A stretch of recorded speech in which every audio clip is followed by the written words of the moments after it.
because of some of the research that we've been doing more recently for Service Canada, looking at what the opportunities are in terms of the Canadian government serving newcomers as well as baby boomers. And you know, one of the points that I think is really interesting and a real opportunity for government is to really begin to look at employing social media to attract newcomers and help them understand where the jobs are in Canada. I read an interesting piece put out by the BC government about labour force shortages that came out in December. And at the bottom of it, there was an opportunity to interact with the page.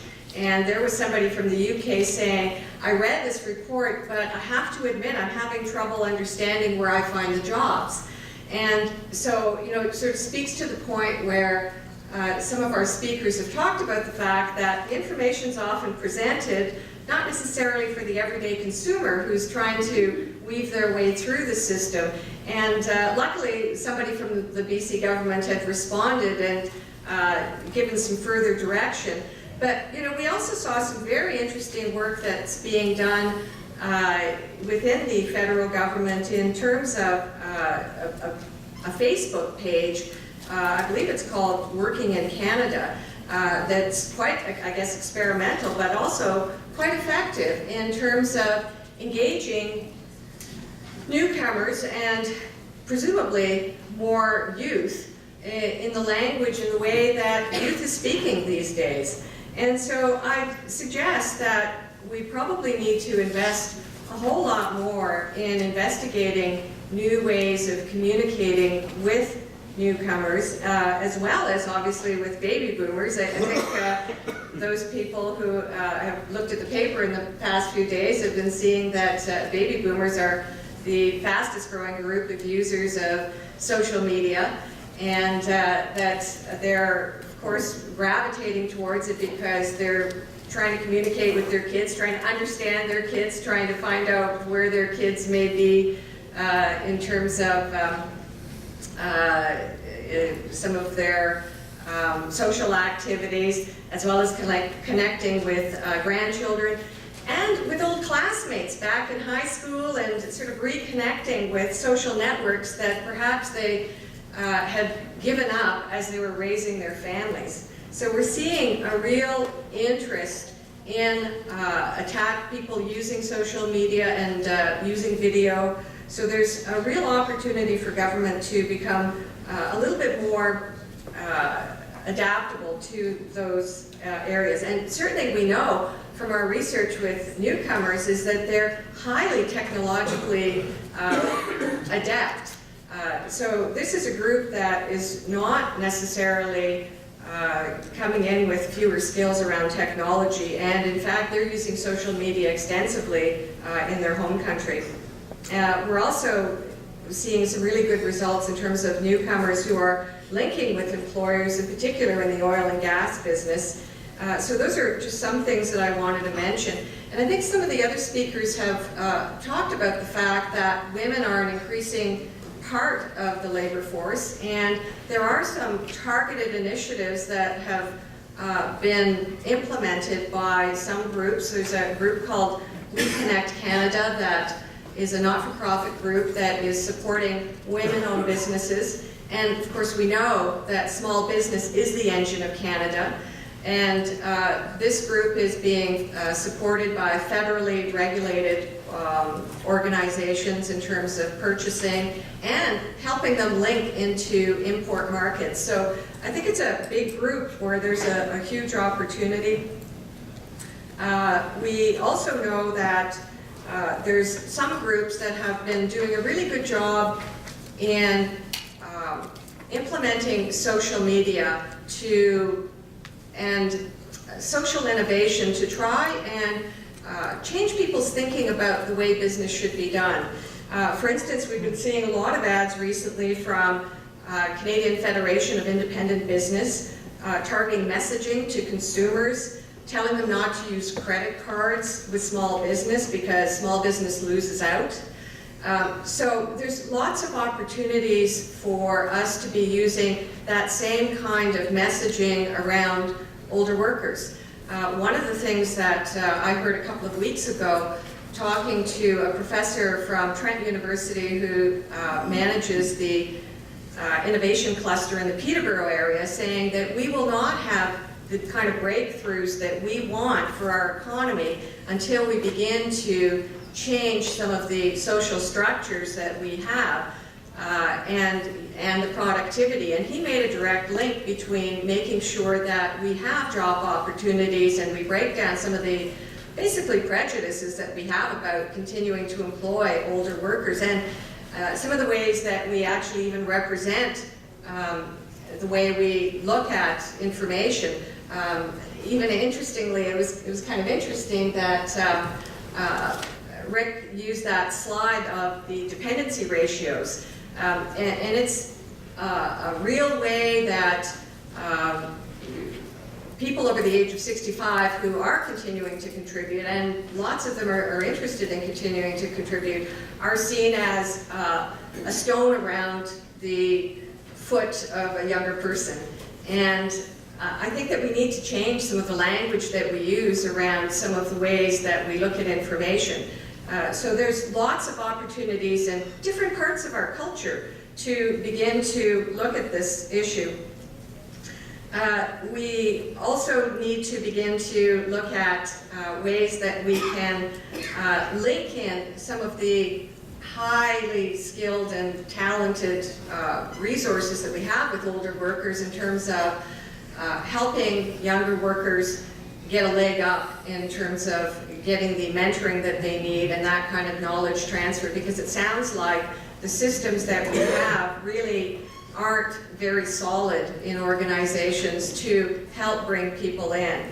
And that's something we're not going to find people with the skills and talent that we need to run a lot of the organizations. You know, I see employers doing their own training on the job because it's not available in the schools. If they've got a large enough pool of people that they need training for, they'll partner with a college or a university. But a lot of that training is happening right within the employer walls. So that's important to remember. We also have to remember that there's still a large, we've repealed mandatory retirement in all the provinces, but federally regulated businesses still have mandatory retirement. We know that government, for instance, is hiring people in mid-careers, and you know, what a shame to have them have to leave at the age of 65 when they're not ready to leave and they have a lot to offer the organization. We're doing some research currently with 3 universities looking at the link between HR strategy, business strategy, and pension design and saving design. And we're just about to look at how we can release that information, and we've got Mercer and Sun Life involved. Everybody's pretty excited about it because it's the first time that we will have looked at helping employers see that there needs to be a connection between those things. We can't just be looking at people counting the days to when they can reach their pensionable age, if they're lucky enough to be in one of those organizations that offer something like that. And that employers need to be helping manage that risk for the individual. So that's an important piece that we're going to be releasing in May of this year. And one other piece that I'm starting to hear a lot more of as well in terms of from employers is the whole issue of when people work beyond the age of 65, they don't necessarily need to, they're not, organizations aren't required to provide the benefits. And I'm talking to a lot of organizations where there are unions, and they are basically saying that the unions aren't bringing it up as an issue, and because they're in unionized environments, it's not something that they'll bring up, though they're surprised that they're not able to offer those kinds of benefits to their older workers. So there's an opportunity for labor also to begin to look at some of those things.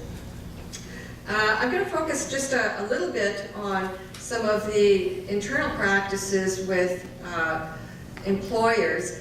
but I realize that this audience is really mostly public sector employers, so some of these practices will fit for them and some won't. But I'd like to also just pick up on one piece where I think that there was some discussion earlier when Annette brought up the question around, where some of the value in our economy is coming in terms of the service delivery and marketing and branding and some of the non-human capital kinds of elements that people talk about, but more in terms of our human and relationship issues in terms of how we relate to one another within the workplace. And there really does need to be a lot of culture change for both employers, which I'll get into in a second, but unions, government, politicians, and workers themselves need to really start thinking about themselves a little differently. And we're seeing a lot more fighting with younger workers and older workers, creating toxic kinds of environments because of the lack of structure that's being, and lack of leadership that's being offered to organizations. I think some of you, if you're from Toronto, will probably see a story in the paper this coming week about the long-standing issue of the Air Canada pilots who had to be let go at the age of 60. Well, one of them is now on long-term disability for health reasons, but if you look at the chat sites for the aviation industry, they're vicious. They're vicious. The young versus the older workers and the discussion going on between them. You've got to leave to give us some place for us to have an opportunity to work. You knew what the terms were when you came in. So it's creating a lot of real toxic environment in many workplaces, and I think we really do need some leadership from the various levels of government and employers to make sure that some of these issues can be dealt with, and so that we've got an environment where older workers are bringing younger workers up rather than this kind of fighting, which is not helpful to our productivity or economy. So, I'm just going to go through some of these, and I've talked 2 minutes, okay. And of course, the whole idea of ageism, and I think we see that everywhere. It's the last vestige of where we're still allowed to make fun of older people, and older people make fun of themselves. And I think it's a real area that we need to all be more aware of. We really need to encourage high experienced workers to see themselves as part of the future, because they're confused. They feel bad. They'd like to carry on working. They've got a lot to contribute, and we have to figure out the paths where that's going to work for individuals. And of course, boomers will never be seniors. And that's a very important thing to remember, because none of us will ever see ourselves as a senior. And then I just end with the Workplace Institute engagement model, and this is a model that I use with employers to talk about what the opportunities are for them to engage older workers within the workplace. Now, you'll see the elements of the model are also very attractive to other generations, in particular flexibility, training, career development, and these are issues that I think have been mentioned by others and will be mentioned, I'm sure, this afternoon. And not every single employer will compete on every single one of these practices, but they are all of the elements that are important for an organization to consider. And for those of you who are interested in further information about this, you can visit our website, workplaceinstitute.org. And we also put on an annual summit called the Summit on the Mature Workforce. It's aimed at employers. And we try to bring the best of the research to them to help them change some of their policies, practices, and thinking. Thank you.